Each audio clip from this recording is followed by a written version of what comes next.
This, would you welcome Mr. Philip Brooks?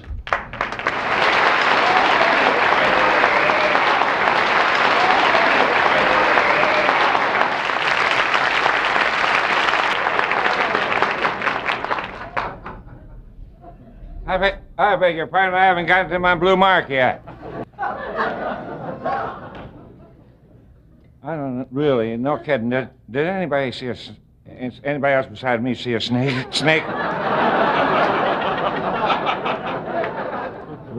Really was one here. And a baboon, and a gorilla. You know, it's strange that it would happen. But just not just a very few weeks ago, a sister-in-law of mine, who happens to come from my wife comes from Buffalo. Oh, son of a gun. I thought I got the last one.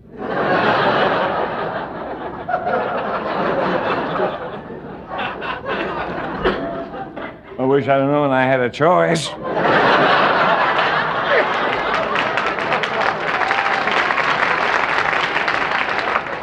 Well, the Buffalo Zoo had just received a shipment of the largest gorilla ever captured in captivity. That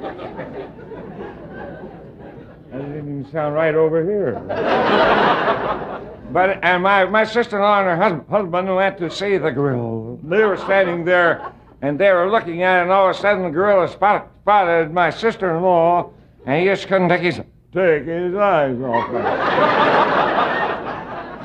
And all of a sudden he went. And my brother-in-law nudged her and he said, I think he kind of goes for you. And she said, don't be silly. And with that, the gorilla grabbed a couple of the bars and pulled them real far apart, reached out and grabbed my sister-in-law and pulled her in a cage and started pulling her clothes off of her and hugging her and kissing her. She screamed to her husband, what am I supposed to do? He said, tell him you got a headache.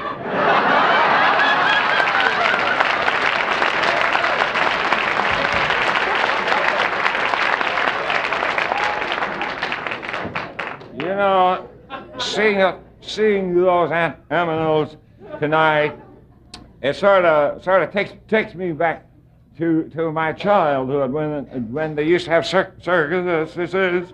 And they'd have, and when I was a child, they used to have a parade before all of the circuses, you know, down Broadway in my hometown.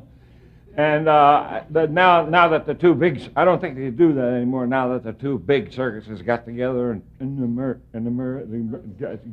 just one circus now. They call it the greatest show on earth. I think it's now they call it the darn ding-a-ling and barn banging brother circus. But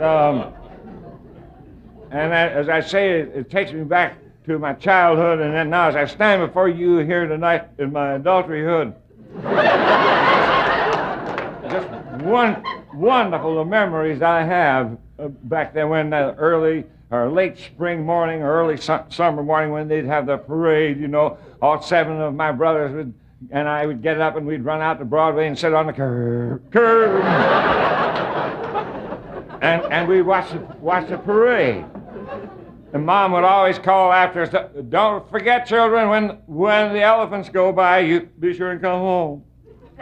And we'd say, yes, ma'am, and I don't know, some of you folks may never have seen a circus, but the elephants were always the very last thing in the circus, you know, in the parade, and the big, long, single-file string of elephants, and they, about 8 blocks away from our home, they had to cross a railroad track.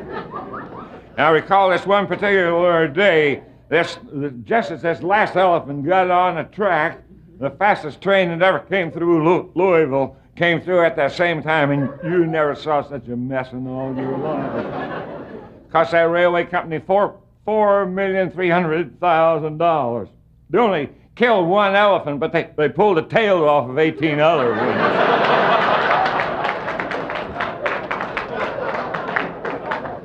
I remember my dad my dad was telling us a story about one of those days when, to this day, I think he made it up, but he didn't tell it to me when I was just a little fellow. He waited till I was old enough to where he thought it was all right for me to hear a story of this nature. I think I was about 37. And he said that one of these elephants broke loose from a parade and got into a neighbor lady's backyard and got into her garden. And this is the part that I find hard to believe, but she said that she had never seen an elephant before in all of her life. So she reached down, she picked up the telephone, and she called the police and said, there's a great big animal in my backyard, in my garden. He said, what kind of an animal is it? She said, I don't know. All I can tell you is it has 2 tails. He said, two tails? And she said, yes, and he's pulling out my cabbages with one of them. And he said, well, what in the world is he doing with them? She said, you wouldn't believe me if I told you.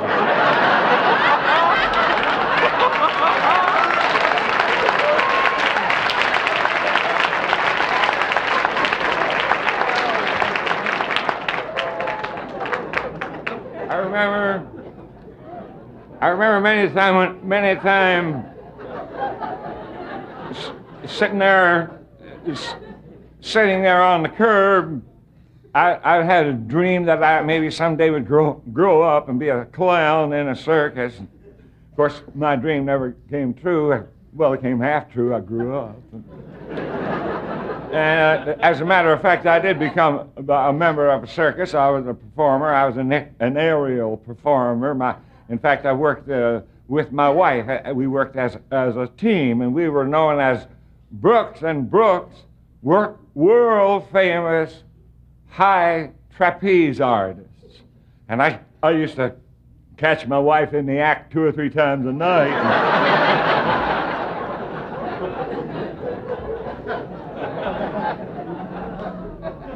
I'm sorry, I can't think of any other way to phrase that. But in that particular art, there were those who swung and those who caught. And my wife was a swinger, and I was a catcher. Of course, she doesn't swing anymore, and I wouldn't know what to do if I caught her.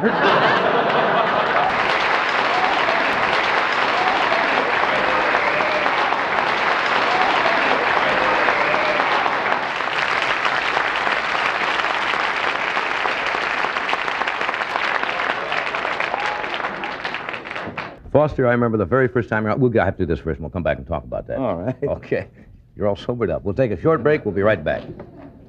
We're talking with Foster Brooks. Let me ask you, you do this so wonderfully, and the first time you were on our show was about 3.5 years ago, and people didn't really know for a while because you had not been seen nationally, and you came out, and they really thought you were bombed out of your gourd that time. Oh, I'd spent the afternoon at Pepe's. Or Pepe's. How did you learn to play such a convincing drunk? By observing and taking on the mannerisms of people? I tell a lot of stories and tell them in dialect and all, but one night someone asked me if I would do a performance if I could get up about 15 minutes of comedy and perform at the City of Hope dinner, dance, and ball at the International Hotel here in Hollywood, in Los Angeles. Mm-hmm. And I said, well, I'll try. And I had in mind doing something that I had done years and years ago on the Arthur Godfrey Talent Scout show, when that was a big thing in radio. And while they were introducing me, I just happened to think at that moment of my dad and how beautifully he told a story in that character. Right. My character is doing everything he can to keep people from knowing that he has had too much to drink. Overreacting. He's not trying to act like a drunk, and my character is not trying to act drunk. Right. And he knows the people are laughing. He doesn't know necessarily why or particularly care. You ask him to come out and say something, and he's out there. Right. So and then while they were introducing me, I just thought of that, and I said, I believe I'll try this. And I did, and people laughed embarrassingly at me. They were laughing like this and looking like they were, and oh, my Lord. I'd hear remarks like, that man will never get another job as long as he lives.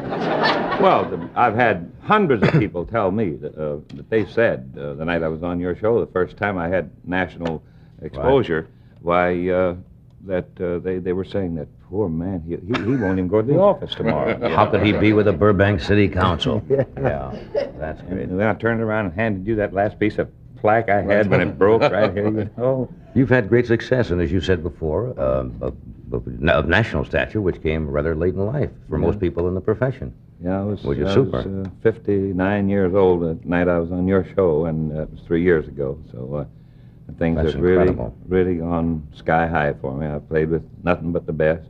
Perry Como. That's right. Three nights ago, Bob Goulet.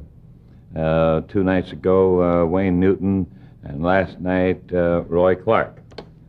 And tonight, back with you again. Now, where are you going to send me from here? I don't know. Where would you like to head for? Oh, I don't know. I'd like to go home for a while. Has it changed your life to any great extent outside of, making a little better money, and the recognition is always nice when people see you and know who you are? Well, I enjoy that. I enjoy the recognition, but it hasn't changed. I always remember that I was born on 22nd Street in Louisville, Kentucky, between Broadway and Maple, and I still love to go back and visit my old buddies, and it hasn't changed anything but my bank account, really, I suppose. But that's not a bad change. That was a nice change, yes. And when I was with you before, I didn't even have a watch. You got a watch now and everything? Yes, someone gave it to me. Was your dad at all in the entertainment business, or was just a natural storyteller? Dad was a beautiful storyteller. Right. And we had a man lived next door to us, a fellow named Roy Fisher, and he and Dad would get out in our kitchen almost every night and just try to outdo each other and telling all kinds of weird tales, you know. And that's where you pick up the great ear for the dialects. Yeah. I recall Dad we had a little Boston bulldog named Buster. Mm-hmm. And every night at 11 o'clock, for some reason or another, for the longest time, Dad would say, Buster, it's time to go to bed. And this Buster would run upstairs, that little Boston bulldog, pull out a pillow out of the closet and circle around in it, and he'd go to sleep.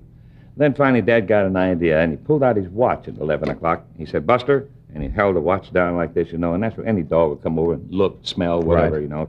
He said, it's 11 o'clock, get upstairs and go to bed. So he did that for a while until finally all he had to say was, Buster, and Buster would come look at the watch and go to bed. So now the man next door was over one night, and Roy Fisher was over home, and he said, Roy, do you know that's the smartest dog that ever lived? He said, what are you talking about? He said, he can tell time. He said, oh, come on, he can't tell time. He said, watch him. It's 5 minutes to 11 now. Watch him at 11 o'clock. He goes to bed every night at 11 o'clock. So 11 o'clock came, Dad reached in and said, Roy, see that? He said, yeah. He said, Buster? And Buster came running across the kitchen, looked at the watch, turned kind of shy like that, you know, turned around, went upstairs, and went to bed. And Roy Fisher said, by George, that's really something. I never saw anything like that. And Dad said, thought he'd go one better, you know. He said, that's not all that dog does, and I'll show you that later, some other time. He said, what's that? He said, he also talks. Now, Roy Fisher said, oh, well, I know about that. Now, Dad didn't know where to go from there, you know. And he says, well, how'd you happen to know about that? He said, my dog came home this morning and told me. Tony